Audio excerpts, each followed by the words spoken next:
भक्ति की शक्ति ऑफिसर में इस बार और भी नई नई चीज़ों के बारे में बात करेंगे, जैसे माता पात्री वाली के बारे में, माता मसानी के बारे में और बाबा के फिर एक बार आपके सामने, जैसा कि अभी अपने भक्त को अपने साधक को तो वो किस रूप में दर्शन आत्मा को साफ करके पूरी तरह से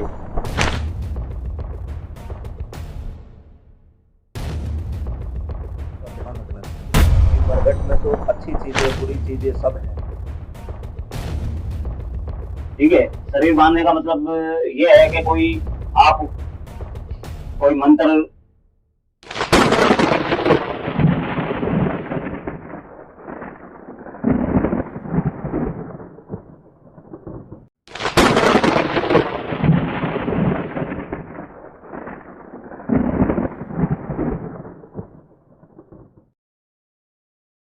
भक्ति की शक्ति ऑफिसर में। ठीक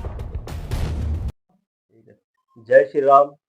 सभी भाइयों का स्वागत है अपने भक्ति शक्ति ऑफिशियल यूट्यूब चैनल में। आज मैं फिर से आया हूँ गुरु जी के पास और गुरु जी से कुछ ज्ञान की बातें समझने के लिए और सीखने के लिए आप लोगों के बीच में आज फिर से हमारे विजय गुरु जी मौजूद हैं और गुरु जी के साथ बहुत सारी बातें होंगी जैसे पिछली बार हुई थी।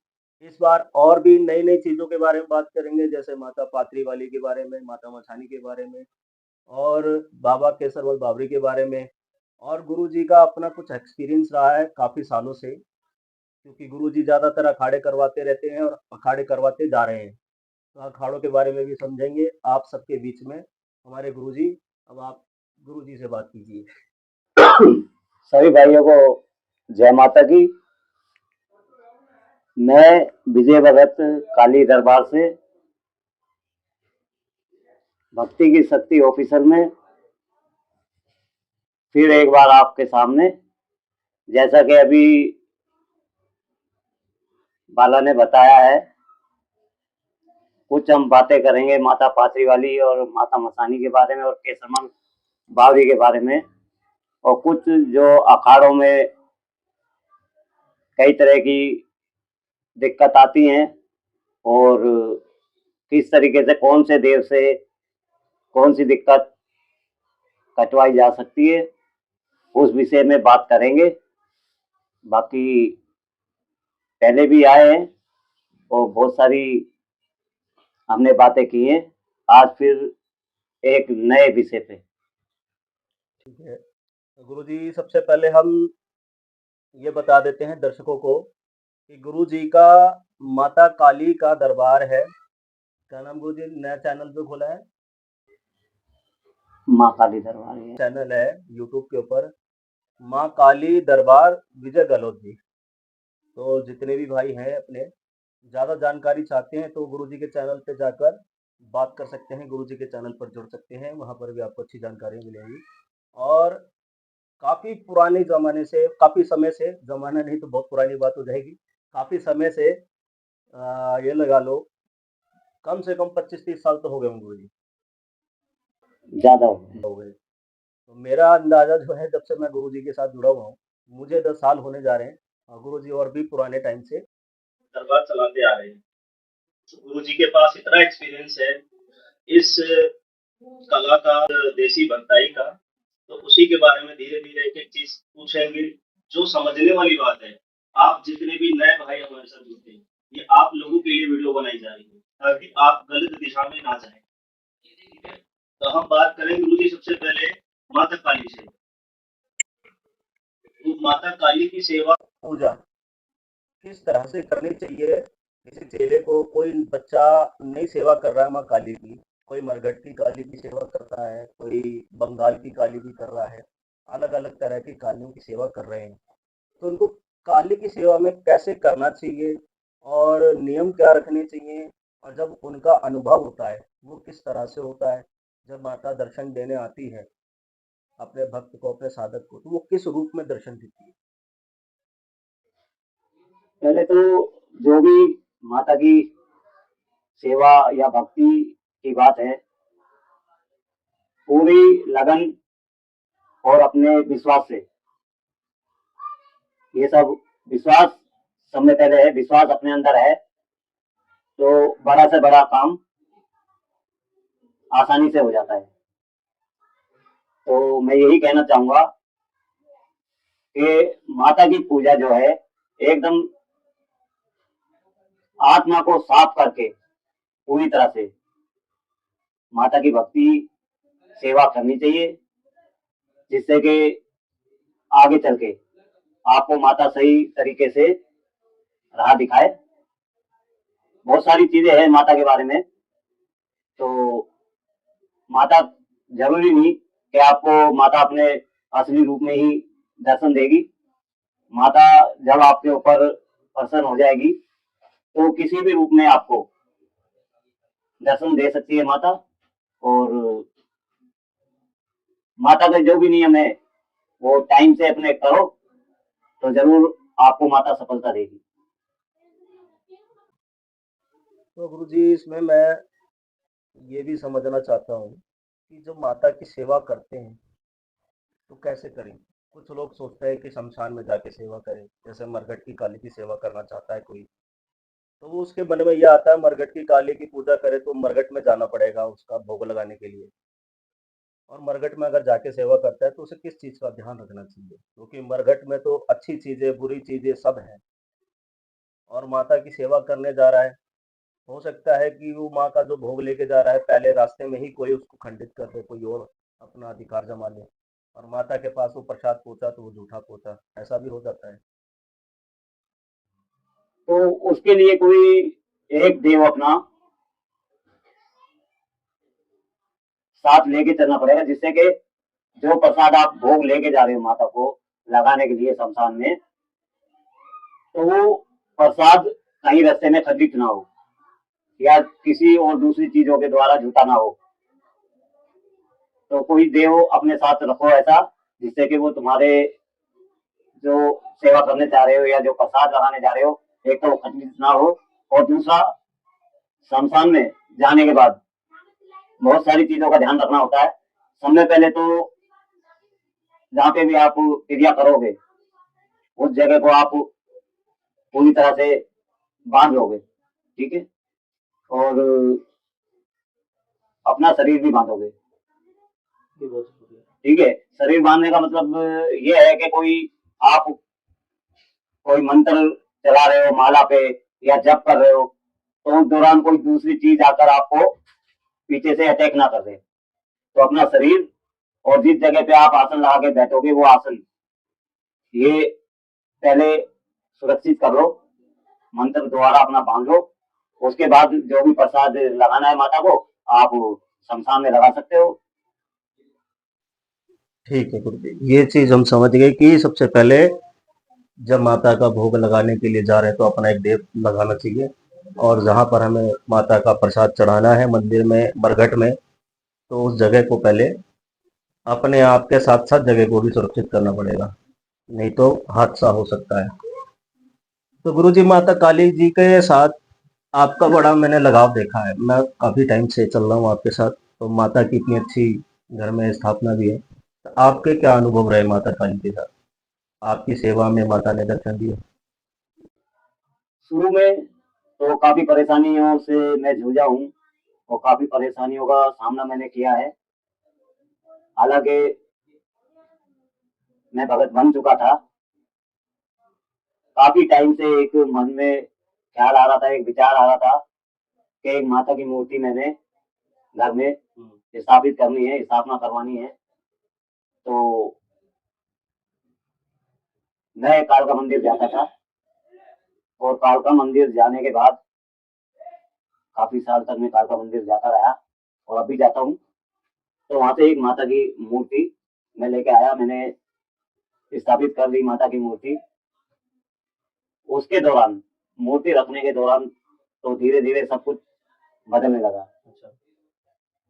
अब बदलने लगा तो काफी टाइम से फिर विचार आया कि नहीं, एक माता का बड़ा भवन बनवा के उसमें एक बड़ी मूर्ति माता की स्थापना करवाऊं, जिसमें कि बहुत सारे लोग शामिल हो हवन में और सबका हाथ लगे माता को स्थापित करवाने में। तो बहुत मेरे चेले, बहुत सारे चेले उस टाइम यहाँ पे आए, मौजूद हुए। तो मैंने नया माता का एक मंदिर बनवाया, भवन बनवाया, और उसमें 3-4 फुट की मूर्ति नए सिरे से मैंने विधि विधान के तरीके से, जैसे होती है, पंडितों द्वारा करवाई घर में स्थापना माता की। और आज मेरे घर में माता जी की बड़ी मूर्ति है, और सुबह शाम माता की पूजा भक्ति की जाती है। और साथ में केसरमल कौन और बाकी जो घर के अन्य देव हैं, सेवादारों में, इन सब का भी हुक्का लगाया जाता है, और टाइम से पूजा हो रही है। जब से माता जी की मूर्ति रखी है तो काफ़ी चीज़ों में सुधार आया है। और मैं जहाँ भी जाता हूँ, माता रानी का बहुत आशीर्वाद है मेरे सर पे, कि किसी खारे में या कहीं भी मैं जा रहा हूँ तो माता रानी ने हर जगह से मेरी जीत करवाई है। अभी तक मेरे को निराश करा नहीं है। तो यही है, अगर मन में विश्वास है तो सब काम सही होते हैं। विश्वास होना चाहिए मन में, और वही विश्वास लेके मैं चला। और आज मैं, ये है कि काफ़ी चेले भी हैं मेरे, और बहुत दूर दूर तक मैं खाड़े भी करवाता हूँ, और माता जी की पूजा के लिए लोगों को सही रास्ता भी दिखाता हूँ कि किस तरीके से माता जी की पूजा करनी चाहिए, और कौन कौन से नियम उसमें होने चाहिए, और किन चीज़ों की सावधानी बरतनी चाहिए। नहीं, माता के बहुत सारे रूप है, ठीक है। माता एक ही है, लेकिन अनेक रूप है माता के। साधारण आदमी साधारण ही रखे, और अपने साधारण तरीके से जो उसका माता का जो भी मन से वो भोग लगा रहे हैं, तो वही उनको लगाना चाहिए। कभी भी किसी के बहकाव में आकर, या पीढ़ी दर पीढ़ी जो भोग लगता आ रहा है, वही माता को लगाना चाहिए। ये नहीं कि तुम माता को कल कुछ और लगा रहे हो, आज तुमने कुछ किसी के कहने में या किसी भगत ने आपको बोल दिया कि नहीं, आपके यहाँ तो ये माता रानी जी ये भोग नहीं लेती, ये भोग लेती है, तो ये सब चीजें सोचकर वो भोग बदल देते हैं। अच्छा। तो ऐसा कभी नहीं करना चाहिए। जो पीढ़ी दर पीढ़ी लगता आ रहा है, वही भोग माता रानी को देना चाहिए। माता रानी क्या, अन्य कोई भी देव हो घर का, जो दादा बाप दादा के टाइम से जो भोग प्रसाद मिल रहा है उनको, तो वही लगाना चाहिए, अन्यथा कुछ ना लगाएं। तो गुरुजी, मैं बात कर रहा था, जैसे माता काली जब दर्शन देती है अपने भक्त को, तो समय क्या आभास होता है, क्या आवाजें आती हैं, कैसा माता का स्वरूप दिखता है, माता अपनी इच्छा से कौन सा स्वरूप उसे दिखा रही है, या वो माता के आगमन से पहले क्या होता है? गुरुजी, एक चीज मन में आई माता काली को लेकर। ज्यादातर लोगों से सुना है कि घर के अंदर माता काली का विकराल रूप नहीं रखना चाहिए, और रखना चाहिए तो माता का शांत रूप रखना चाहिए, जिसमें माता का एक सुंदर स्वरूप है। कहते हैं कि जिसमें जबान बाहर निकली हो या शंकर जी लेटे हो, ऐसी मूर्ति या फोटो अपने घर में नहीं लगानी चाहिए। ऐसा इसके पीछे क्या कारण है जो लोग ऐसा बताते हैं नहीं रखनी चाहिए, और हमने रखी है तो उससे हमारा क्या फायदा है या नुकसान है? वो सब अपने अपने ऊपर लोगों की सोच है या विचार है, जो इस तरह की बात करते हैं। बाकी अधिकतर जो भी माता रानी के सेवक है या भक्त हैं, वो ज्यादातर माता का विकराल रूप वाला जो मूर्ति है, वही स्थापना करवाते हैं, और उसी की भक्ति करते हैं। विकराल रूप ये लगा लो कि जैसे किसी भी बुरी शक्तियों के ऊपर अपना माता प्रकोप दिखाते हुए,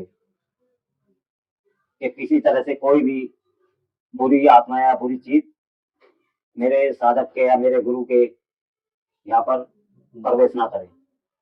तो ऐसा कुछ नहीं है कि विकराल रूप नहीं रखना चाहिए। ये सब अपनी अपनी सोच के वो है। तो ये जो विकराल रूप है माता के, ये जैसे साधारण मनुष्य है, आम इंसान है, गृहस्थी वाला इंसान, वो भी रख सकता है या उनके लिए कुछ अलग है? तो साधकों के लिए हो गया, साधक तो विकराल रूप जैसी चाहे उसकी इच्छा वो मूर्ति को सिद्ध करके रख सकता है। तो सांसारिक रूप में जो जीवन जी रहे हैं लोग, उनको माता के लेकर बहुत सारे रूप है। ठीक है, माता एक ही है लेकिन अनेक रूप है माता के। साधारण आदमी साधारण ही रखे हम्म, और अपने साधारण तरीके से जो उसका माता का जो भी मन से वो भोग लगा रहे हैं तो वही उनको लगाना चाहिए। कभी भी किसी के बहकाव में आकर या पीढ़ी दर पीढ़ी जो भोग लगता आ रहा है हाँ, वही माता को लगाना चाहिए। ये नहीं कि तुम माता को कल कुछ और लगा रहे हो, आज तुमने कुछ किसी के कहने में या किसी भगत ने आपको बोल दिया कि नहीं आपके यहाँ तो ये माता रानी जी ये भोग नहीं लेती ये भोग लेती है, तो ये सब चीजें सोचकर वो भोग बदल देते हैं। अच्छा, तो ऐसा कभी नहीं करना चाहिए। जो जिसको पीढ़ी समय दर पीढ़ी लगता आ रहा है वही भोग माता रानी को देना चाहिए। माता रानी क्या, अन्य कोई भी देव हो घर का, हाँ, जो दादा बाप दादा के टाइम से जो भोग प्रसाद मिल रहा है उनको तो वही लगाना चाहिए, अन्यथा कुछ ना लगाए। तो गुरुजी मैं बात कर रहा था, जैसे माता काली जब दर्शन देती है अपने भक्त को, तो उस समय क्या आभास होता है, क्या आवाजें आती हैं, कैसा माता का स्वरूप दिखता है, माता अपनी इच्छा से कौन सा स्वरूप उसे दिखा रही है, या वो माता के आगमन से पहले क्या होता है? कुछ तो अजीब होगा उसमें, कई तरह की आवाजें भी आ सकती हैं, कई तरह के विकराल रूप, तरह तरह की चीजों के साथ हाँ, माता रोग मारते हुए, रोग उठाते हुए, तो कई रूपों में माता दर्शन देगी। और जब भी माता आएगी तो पूरा अभ्यास होगा और एहसास भी होगा कि हाँ जो माता है वो अपनी शक्ति मेरे को कहीं ना कहीं दिखा रही है। तो गुरु जी जैसे माता काली के संग जब भी माता काली चलती है, तो उनसे पहले उनकी योगिनियों का आगमन हो जाता है, और उनसे पहले भैरव जी का आगमन हो जाता है। तो माता की जो सेवा कर रहा है, सीधा माता से कनेक्शन जोड़ने की कोशिश कर रहा है, तो उनको भी ये चीज़ों का आभास होगा कि पहले भैरव जी उसको दिखेंगे, फिर उसके बाद योगिनियों के उसको आभास होगा, फिर माता का आभास होगा। रूप दिखाएगी। अब वो चाहे किसी कन्या के रूप में दिखा दे हाँ, या किसी बुरी माता जी के रूप में दिखा दे, माता जी ने अपना रूप दिखाना है तो दिखा देंगे। ठीक है गुरु जी, एक और बात माता काली से जुड़ी हुई, शमशान के अंदर, शमशान में गुरु जी जो लोग अघोरी बैठे होते हैं, अघोरी साधक भगत जाते हैं, सेवा करते हैं, तो शमशान में ऐसे कौन कौन से देव हैं मुख्य रूप से जिनके नियमों के अनुसार ही वहां पर सारे काम होते हैं, कोई भूत प्रेत उनकी इजाजत के बिना नहीं निकल सकता? ऐसे कौन कौन से जो देवी देवता है वहां विराजमान है, जिसके बारे में आप जनता नहीं जानती? या दिल्ली में जितने भी शमशान हैं वो सब किले हुए होते हैं, तो किसी तरह की वहाँ आप कोई भी भोग प्रसाद या कोई भी क्रिया करोगे शमशान को लेके, माता काली की या माता कालका की, तो सुनने में आया है कि वो संपूर्ण तरीके से कामयाब नहीं है। अच्छा। तो जैसे आप कहीं शहर से बाहर चले जाओ किसी गांव में जो शमशान होते हैं, हम्म, वहाँ वो शमशान कहीं किसी तरह से भी किले हुए नहीं होते ना बंधे हुए होते। ठीक है, हम्म, तो वहाँ पे अगर आप ये सब अपनी क्रिया करोगे तो उस क्रिया में और आज की क्रिया में बहुत फर्क है। तो उसमें कई तरह की चीजें तुम्हारे सामने लेकर के आएगी। शमशान में एक से एक छोटी चीज, एक से एक बड़ी चीज रहती है, जो माता काली के साथ भी चलती है और माता मरघट वाली के साथ भी चलती है।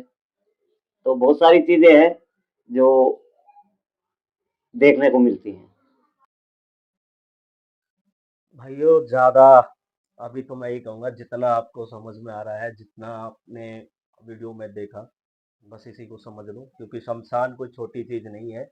आजकल कोई भी नया भगत बनता है, वो उतारा उठाता है और चल देता है शमशान में। तो शमशान में कई तरह की चीज़ें होती है, पहले उनको समझना और उनको देखना, अच्छे से सीख लो। जब ये सब समझ जाओगे कि वहाँ किस तरीके से जाना है, तभी कोई कार्यक्रम बिठाना, नहीं तो अपने साथ-साथ अपने घर वालों को भी ले डूबोगे।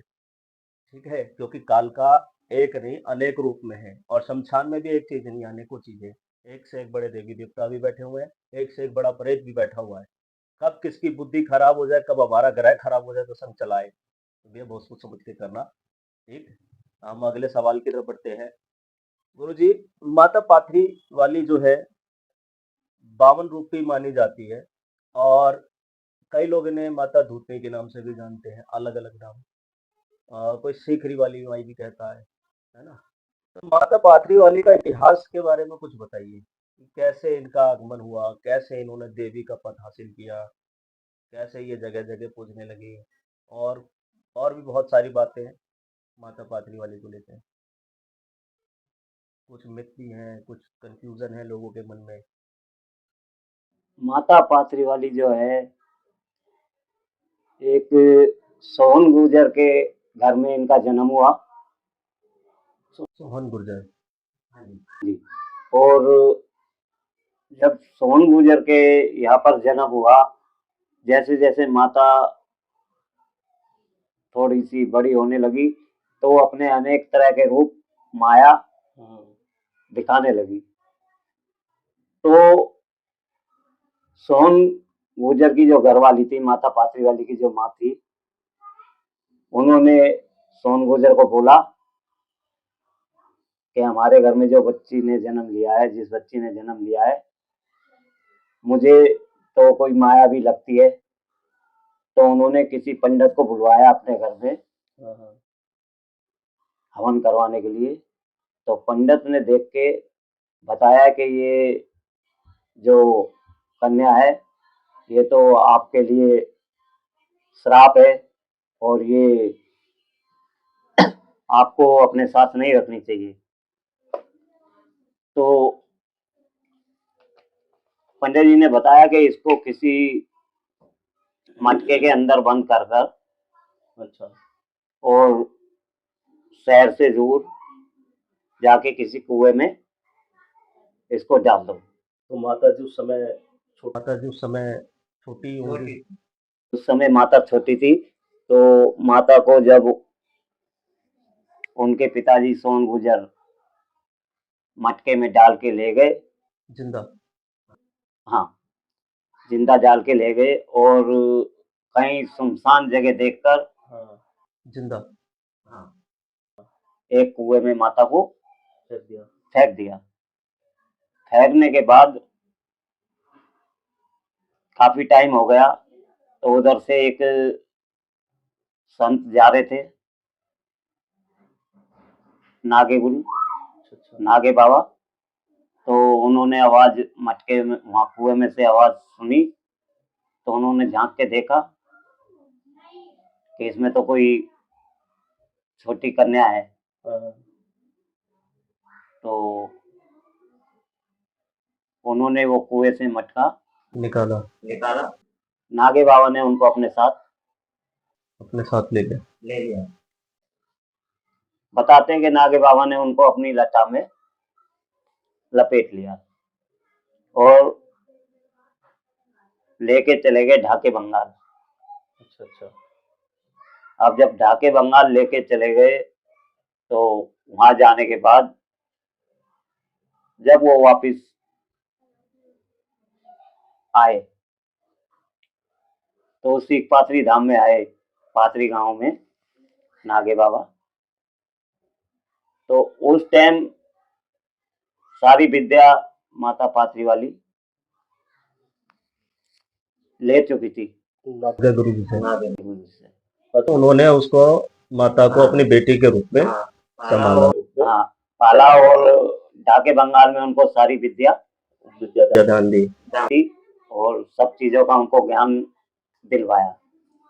फिर सीख पाथरी आने के बाद नत्थू भगत, सबसे पहला भगत इनका। पहला भगत जो है माता पाथरी वाली का नत्थू भगत है। तो गुरुजी नत्थू भगत से मिलने से पहले माता उस समय पे क्या अपने शारीरिक रूप में थी या वो विलीन हो गई थी? नहीं, वो साधारण रूप में ही थी। जब पाथरी गांव में वो आई तो उस टाइम सब में पहले उन्होंने नत्थू भगत को दर्शन दिए और आगे जो भी कहानी चली, जो मंदिर वहां पे बनवाया गया,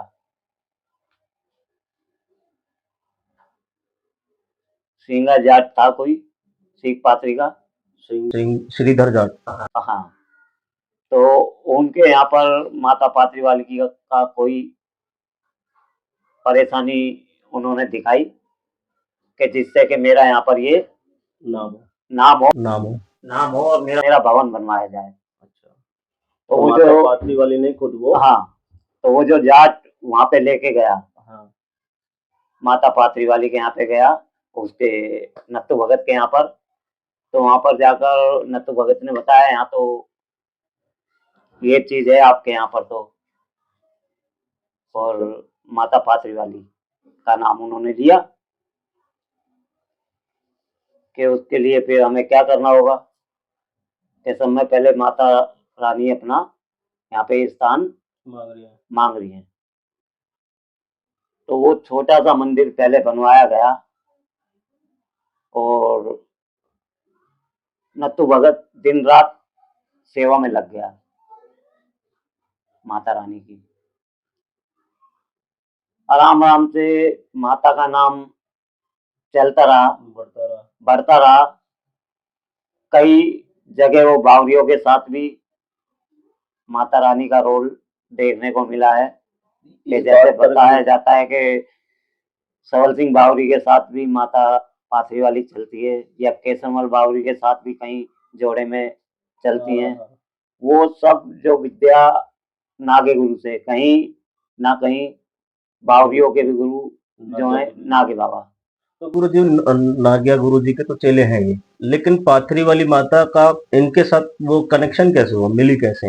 ये माता पाथरी वाली का इनके साथ कनेक्शन जब हुआ जब ये मुगलों की लड़ाई चल रही थी, उस दौरान जब ये पांचों भाई या पूरा परिवार बावरी परिवार शहर से शहर गांव से गांव भटक रहे थे, उस दौरान जाके कहीं ये सिख गांव में गए, पाथरी गांव में, वहां जाके इनका माता के साथ कनेक्शन हुआ। मतलब माता इनको सबसे पहले वहां दर्शन दी, उसके बाद इन्होंने उनके साथ अपना वचन वगैरह लिए, ये साथ दे हमारा।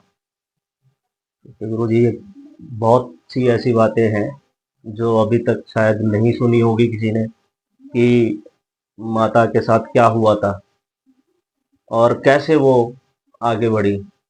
वहीं पर गुरु जी माता जी का थोड़ा सा रूप लोग बुराई में भी दिखाते हैं। कहते हैं कि जिस घर में माता पाथरी वाली पुतती हैं, वो हर बहन बेटी के साथ वो ब्याह के बाद जाती है। इसमें कहाँ तक सच्चाई है? नहीं, अगर जाने की बात तो ऐसी है, हर जगह ये जरूरी नहीं है कि माता साथ जाए। अगर किसी बेटी के साथ माता पाथरी वाली है उसके घर में और वो अपनी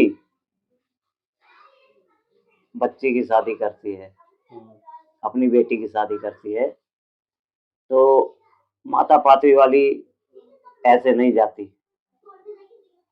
सिर्फ वहां जाएगी जिस घर में उनकी पूजा है, जो उनको पहले से हाँ दुख हो रही होगी, जो उनको पहले से ठोक रहा होगा, वो वहां चली जाएंगी। और जहाँ पे मतलब बेटी का जो नहीं होने वाला ससुराल है, अगर वहां पे नहीं पूछती है, वो जैसे कहते हैं ना गोद बांटना होता है, तो कई जगह 3 गोत होते हैं, ठीक है ना। तो यहाँ पे चौथा गोत जो है माता पात्री वाली का माना जाता है।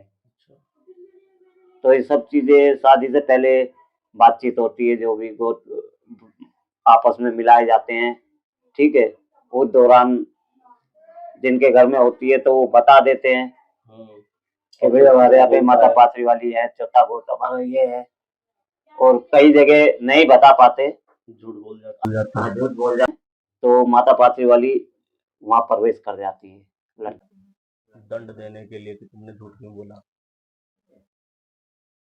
ये चीज हुई है। गुरु जी, आपका अखाड़े में कोई ऐसा अनुभव हुआ कि सामने कोई भूत है, उसको आपने वहां पे किसी का इलाज किया, बहुत खतरनाक कोई जिन प्रेत कोई हो जो हट नहीं रहा, आपने अपने किसी देवता से बुला के इसको हटाया और वो आपके पीछे पीछे आ गया हो, आपको बिल्कुल सामने खड़ा होकर, आपको खुली आंखों के सामने खड़ा होकर चुनौती दे रहा हो, उसने कुछ हमला करने की कोशिश करी? हाँ, ऐसा एक बार हुआ है। हम खेड़ा गांव में गए हुए थे, माता रानी का रथ जगह था, माता काली का, और साथ में बावरियों का भी उन्होंने रथ जगह रखा हुआ था, जिनके यहाँ पे हम गए थे। तो जब रात के समय माता रानी का जो भोग तैयार करके लेके जाया जाता है, खप्पर जब सजा के लेके जाया जाता है, तो उस दौरान मैं और मेरे साथ 2 शागिर्द और थे, मेरे हाथ में खप्पर था, साथ में 2 शागिर्द मेरे चल रहे थे। तो पीछे जो शागिर्द मेरे चल रहे थे, उन्हों को ये आभास हो रहा था, महसूस हो रहा था कि बहुत सारी चीजें हमारे पीछे चल रही हैं और आ रही हैं। ये नहीं कि लग रहा था, बिल्कुल हकीकत जैसे हम तुम बैठे हुए हैं, ऐसे चीजें दिखाई दे रही थी खुली आंखों से। हम माता रानी का भोग जैसे रखने लगे तो चारों तरफ से चीजों ने घेर लिया। तो उस टाइम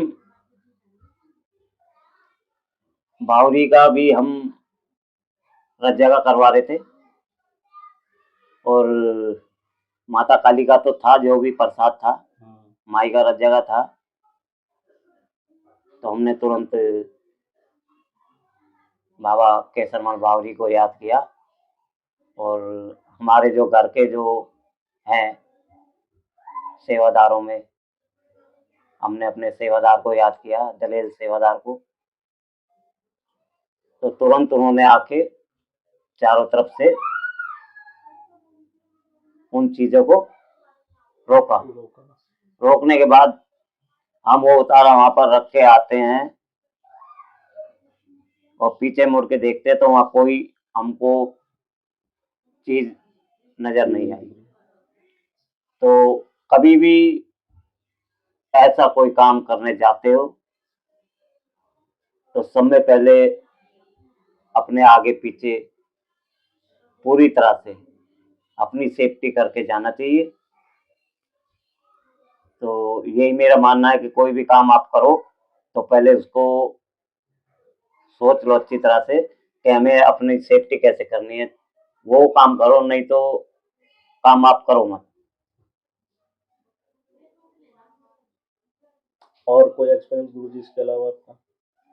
बाकी अखाड़ों में जैसे किसी को शागिर्द बनाना है, घर की जादू खिलवानी है किसी की, उसमें जैसे किसी के ऊपर, घर के सदस्य के ऊपर कोई रोग आ गया, या मतलब जिसको तुम शागिर्द बना रहे हो, उसको सेवा दे रहे हो, उसको बिठाया हुआ है सेवा के लिए। हम देवता बुला रहे हैं, देवता ना आके रोग आ रहे हैं, तो रोगों को किस तरह से मारना चाहिए, एक से एक रोग आ जाता है। कई बार छोटा से छोटा रोग बड़े से बड़े देव को भी शिकस्त दे देता है। तो वो सब चीजें भी हमारे सामने आती रही हैं। बाकी विश्वास रखना चाहिए अपने देव के ऊपर। अगर अपने देव से तुम विश्वास डगमगा दोगे तो तुम्हारा जो काम है वो बिगड़ जाएगा। ठीक है गुरुजी। ठीक है गुरुजी। आजकल गुरुजी बहुत कॉमन चीज़ देखने को मिल रही है। सभी लोग कहीं न कहीं परेशान हैं और ज़्यादातर लोगों के घरों में पितृदोष निकलता है। ज़्यादातर 100 में से 90 लोगों के घर में तो पितृदोष है। क्योंकि जो पिछली पीढ़ी है उसको तो पता था, वो तो कर रही है, लेकिन नेक्स्ट जनरेशन जो आई है, इसको कुछ पता नहीं है और वो परेशान हो रहे हैं। शादी हो गई, सब बच्चे हो गए, परेशानी चली जा रही, ठीक नहीं होते। तो जिनके घर में पितृदोष होता है उनको क्या करना चाहिए?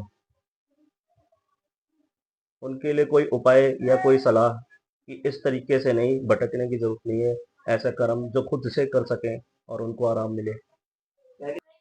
पहली बात तो इतना ज्ञान रखना चाहिए अपने घर के देवी देवताओं के बारे में कि कौन सा देव हमारे यहाँ पूज रहा है या क्या भोग ले रहा है। वो सब चीजें ध्यान में होनी चाहिए। पहले के लोग बताते थे अपने बच्चों को और बाकी का वो दिखाते थे कि हम ये काम कर रहे हैं, वो सारा काम करते थे। ठीक है, आजकल क्या है कि भाग दौड़